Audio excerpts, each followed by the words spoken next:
महेंद्र सिंह धोनी, जिन्होंने क्रिकेट की दुनिया में अपना नाम रोशन किया है।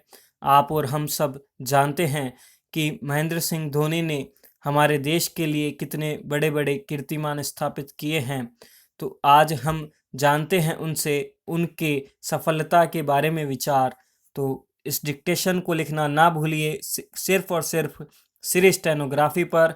डिक्टेशन स्टार्ट होगा ठीक 3 सेकंड बाद। Yes, ready, start. जब मैं 12वीं कक्षा की परीक्षा दे रहा था, उस समय मेरे मैच भी चल रहे थे।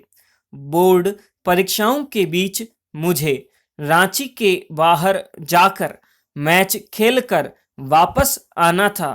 पिताजी से ये बात कहने में मुझे बहुत संकोच हो रहा था।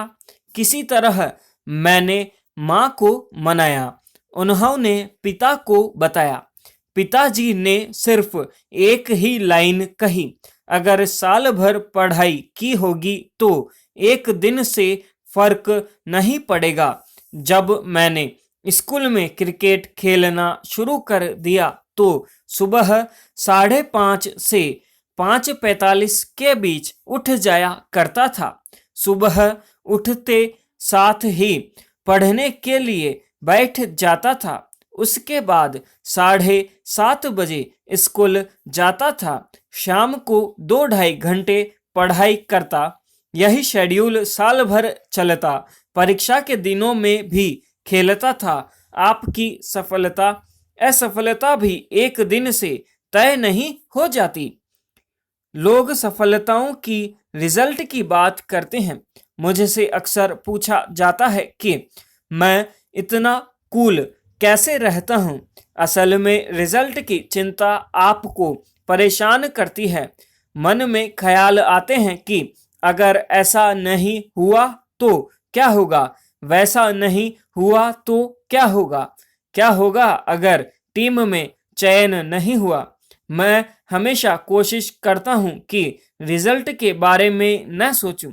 मैं इस बात में यकीन रखता हूं कि प्रक्रिया ज़्यादा महत्वपूर्ण है, क्योंकि उस प्रक्रिया की वजह से ही आपको रिजल्ट मिलता है। रिजल्ट के बारे में सोचने से रिजल्ट नहीं मिलता। इसलिए इस बात को सुनिश्चित करें कि आप किसी काम को करने में अपना 100% दे रहे हैं या नहीं। हमारा ध्यान उन चीज़ों पर होना चाहिए जिन पर हमारा नियंत्रण हो।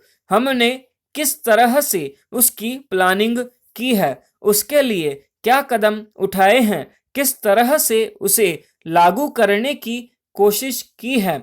जब आप छोटी चीज़ों पर ध्यान देते हैं, नियंत्रित हो सकने वाली चीज़ों पर ध्यान देते हैं, तब आपको मनमाफिक रिजल्ट मिलता है। इसके लिए आपको जिंदगी में ऐसे लक्ष्य बनाने चाहिए जिन्हें आप माप सकें। गोल 3 तरह के होते हैं, शॉर्ट टर्म, लॉन्ग टर्म और मीडियम टर्म। सबसे महत्वपूर्ण होते हैं शॉर्ट टर्म, यानी तात्कालिक लक्ष्य। उन छोटे छोटे लक्ष्यों पर निरंतर काम करते रहिए, फिर रिजल्ट खुद ब खुद अच्छा मिलेगा और आपको रिजल्ट का तनाव लेने की जरूरत भी नहीं पड़ेगी। मैं भी इमोशनल इंसान हूँ, लेकिन मैं इसे जाहिर नहीं करता। अपनी भावनाओं पर काबू रखता हूँ। हम भारतीयों का ध्यान भावनाओं पर ज्यादा होता है, इसलिए मूल चीज से भटक जाते हैं। मुझे क्या करना है, आगे क्या किया जा सकता है, इस पर फोकस करने से आप अपने इमोशंस को काबू में रख सकते हैं। मेरे लिए जिंदगी में ईमानदार होना सबसे ज्यादा जरूरी है। जो भी काम कर रहे हैं उसमें अपना 100% देना बहुत जरूरी है। जब आप सब कुछ हासिल कर चुके हों तब भी विनम्र बने रहें। जब किसी इमारत या होटल कंपनी में प्रवेश करें तो पहले व्यक्ति दरबान से लेकर कंपनी के एमडी तक सबके साथ उसी एक सी विनम्रता से पेश आए। अगर आप बड़ों का सम्मान नहीं करते तो जिंदगी में कभी भी सफल नहीं हो सकते। मुश्किल परिस्थितियों से घबराइए मत। हर कोई मुश्किलों का सामना करता है, लेकिन उस दौरान अगर आप मुस्कुराते रहते हैं तो सफल होने वाले चुनिंदा लोगों में शामिल हो जाते हैं। मैं अभी तक कड़ी मेहनत का विकल्प खोज रहा हूं, लेकिन मिला नहीं है। आप भी कड़ी मेहनत करते रहिए, सफलता जरूर मिलेगी। छोटे हों, बड़े या बुजुर्ग, शायद ही कोई ऐसा व्यक्ति होगा जो यह शिकायत न करता होगा कि मैं थक गया, मुझे थकावट महसूस हो रही है।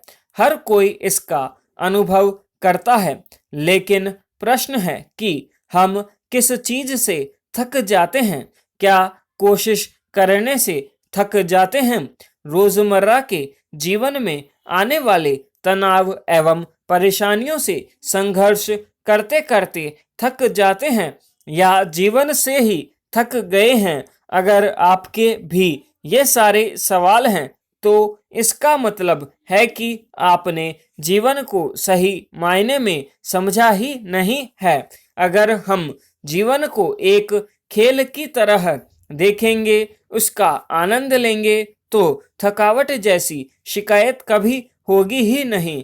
दिक्कत तब शुरू होती है जब हम जटिल या अभ्यर्थवादी योजनाओं के अपूर्ण न होने के कारण प्रश्नों में उलझ जाते हैं और जीवन बोझिल लगने लगता है। कभी आप बच्चों को खेलते हुए देखें, वे खेल में इतने डूबे होते हैं कि हर क्षण का आनंद लेते हैं। इसके अलावा वे कोई सारे सामाजिक कौशल भी सीखते हैं, लेकिन सीखने की प्रक्रिया को जैसे ही हम हद से ज्यादा औपचारिक बना देते हैं, तब जीवन में भी जकड़न आने लगती है और हमारी खुशी छिन जाती है। हम जीवन रूपी खेल के खेलने का आनंद नहीं ले पाते हैं। खुशी कभी भी जीतने में नहीं होती, बल्कि खेल में भाग लेकर ही असल मजा लिया जा सकता है। जब हम किसी चीज में रुचि लेते हैं तो थकावट महसूस नहीं होती। ऐसा क्यों होता है? क्योंकि हम उसे दिल से बिना किसी दबाव के करते हैं। वैसे थकने के कुछ अन्य शारीरिक व जीवन शैली से जुड़े कारण हो सकते हैं।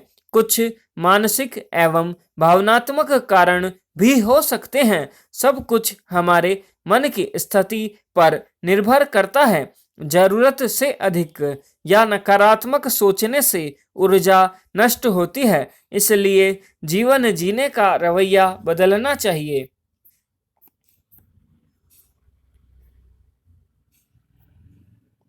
संसार में सभी सुख के लिए प्रयासरत रहते हैं, किंतु सुख प्राप्त नहीं होता। वास्तव में उन्हें सुख का ज्ञान ही नहीं है जिसे वे सुख मानते हैं। वे दुख का मूल सिद्ध होते हैं। सुख स्वयं को पहचानने में 5 तत्वों से रचे हुए तन में अपना अस्तित्व देखना, उस तन को कोई नाम देकर उसमें अपनी पहचान खोजना बड़ा भ्रम है। मनुष्य अपने तन और नाम को अपना अस्तित्व समझकर उसके लिए सुख जुटाता है। तन नाशवान है। तन तब सजीव होता है जब उसमें जीवात्मा अवस्थित होता है। जीवात्मा के न रहने से तन निष्प्रयोजन हो जाता है। जीवात्मा विहीन तन को कैसी भी सुविधाएं उपलब्ध हो, वह उनका लाभ उठाने में असमर्थ होता है। जीवात्मा ऐसे कितने तन धारण कर चुका है, कितने नाम ग्रहण कर चुका है, कहा नहीं जा सकता। सुख तन को नहीं, तन में अवस्थित जीवात्मा को चाहिए।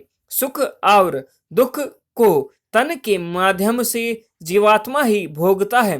तन जो भी पाप और पुण्य करता है वह जीवात्मा के साथ जाते हैं, क्योंकि जीवात्मा अविनाशी है। प्रायः देखा जाता है कि सारी सुख सुविधाएं होने के बाद भी मन व्यथित रहता है। ऐसे भी उदाहरण हैं कि सांसारिक पदार्थों और शक्तियों के बिना भी मनुष्य परम आनंद की अवस्था में जीता है। आवश्यक है स्व को पहचानना और तन के भ्रम से बाहर आना। जिसने स्व को पहचान लिया वह ऐसे उपाय करेगा जिससे स्व को सुख प्राप्त हो। स्व अथवा जीवात्मा का सबसे बड़ा दुख परमात्मा से वियोग है। वियोग की पीड़ा तभी शांत होती है जब परमात्मा से मेल और संयोग हो। जीवात्मा का सुख उन उपायों में है जो परमात्मा के निकट ले जाने वाले हैं। तन को माध्यम बनाकर जब परमात्मा से मेल के यत्न किए जाते हैं तब सुख उत्पन्न होता है। वह जीवात्मा जो जन्मों के पाप दुख साथ लेकर चल रहा है उन्हें उतारना मनुष्य का धर्म है। जब वह इस दृष्टि से जीवन में व्यवहार करता है तब वह सच्चे सुख की ओर बढ़ता है।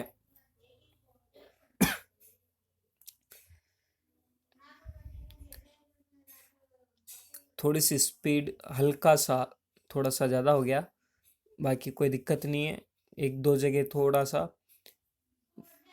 आप करते रहिए। इसे दो एक अगर छोटे हों तो 1 से 2 बार इसे करना आराम से हो जाएगा। ठीक है दोस्तों, करते रहिए कोशिश। इसी तरीके के डिक्टेशन आपको मिल जाएंगे हमारी प्लेलिस्ट में। मैं मिलता हूँ नेक्स्ट डे नेक्स्ट डिक्टेशन के साथ में। डिक्टेशन रोज़ सुबह 6 बजे आपको दे दी जाती है। PDF आपको एडवांस में ही दे दी गई है, टेलीग्राम चैनल पर अवेलेबल है। मिलते हैं नेक्स्ट डे नेक्स्ट डिक्टेशन के साथ में। तब तक के लिए जय हिंद जय भारत।